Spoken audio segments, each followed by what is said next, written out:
आता इयत्ता पहिली मंथन याचा आपण गणितातला दुसरा घटक बघूया। शतक संख्या शब्दात व अंकात व्यक्त करणे।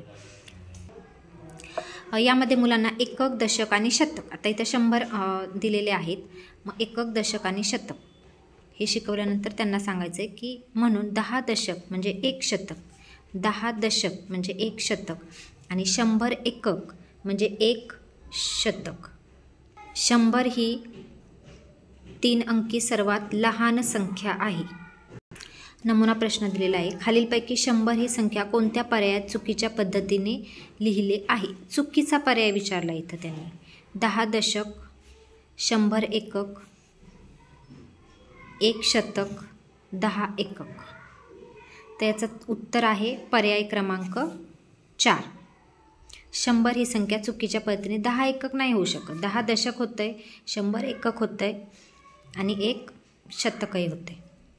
अशा प्रकारे व्यवसाय 2 दिलेला आहे आणि याच्यामध्ये असे प्रश्न आहेत जे तुम्ही सोडून घ्यायचे। त्यातले आता मी थोडेसे प्रश्न घेते। 1 शतक म्हणजे किती एकक?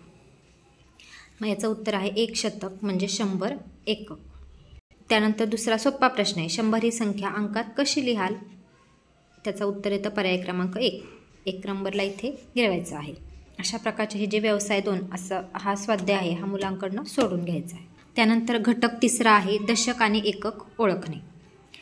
या घटकातील प्रश्न सोडवताना मुलांना एकक आणि दशकाची ओळख असावी। यामध्ये संख्येतील अंकांचे स्थान समजणे महत्त्वाचे आहे। म्हणजे एकक, दशक हे तुम्हाला मुलांना संख्या लिहून शिकवायचे। 2 अंकी संख्येत उजवीकडून पहिला अंक एकक स्थानी असतो। नमुना प्रश्न, 43 या संख्येतील दशक स्थानी कोणता अंक आहे?